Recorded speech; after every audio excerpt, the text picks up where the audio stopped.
Judge Andrew Napolitano here, kind of on the same subject here, amid these reports we're getting from Dow Jones that their NFL will force this issue of demanding that players stand for the national anthem. First of all, Judge, welcome. Can they do that? Can they force that? I don't think they can do it in stadiums that are owned by the government, which is most of them. And they certainly can't do it in states that grant workplace protection to employees to defy management by expressing a political opinion in the workplace, as long as that expression doesn't impair the work product.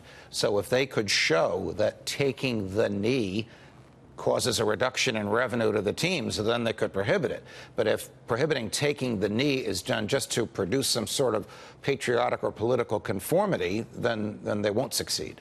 But what if the slide in ratings that we've been seeing, that a lot of people are blaming on this whole dust-up and how fans are getting sick of it, eventually would translate into advertising revenue that could, then they'd have something, right? Yes, then they would. So they can compel conformity in order to produce the product, but not in order to produce political orthodoxy. Right. Let me switch a little bit to Jemele Hill, this ESPN broadcaster, sidelined for 2 weeks, not too long after she was reprimanded, though not sidelined, for comments she made about President Trump and his coming down hard on the NFL. What do you make of this? I think calling President Trump a white supremacist is reprehensible, baseless, but is part of the left's mantra, and I think we're going to hear it for as long as he's president.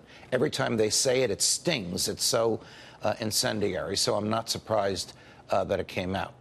But ESPN, just like Fox News, is not the government, and so it's not regulated by the First Amendment. And so ESPN, just as would be the case here, can discipline people who say things on air that violate their standards. But what if they didn't say it on air?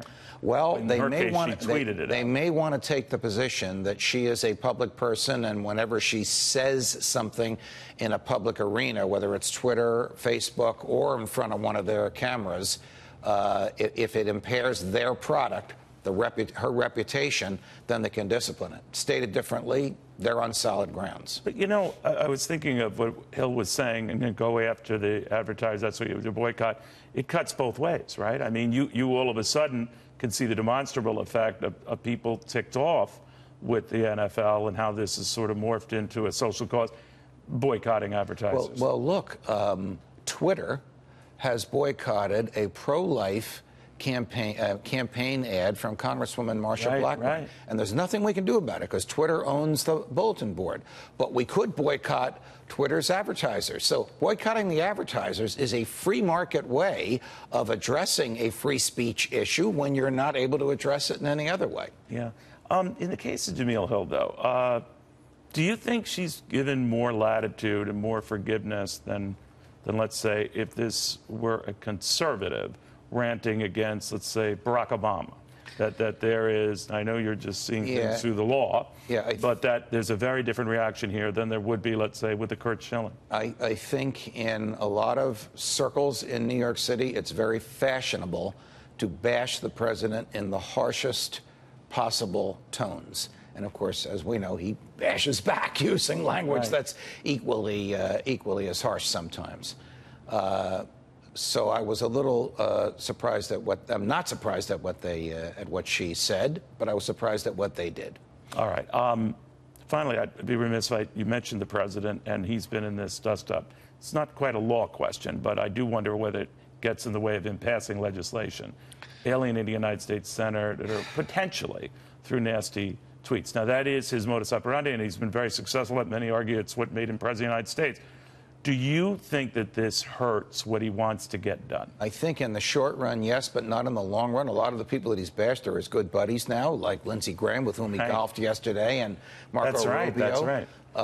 But I think it hurts both of them. However Senator Corker votes, it's going to be presumed that it's personal rather than policy or political.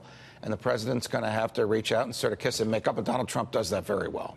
Yeah, so you're not worried that this has any long-term damaging effects? No, I'm not. Because I just sometimes think he's burning a lot of bridges. It appears that he is burning a lot of bridges, but I think these guys are all professionals.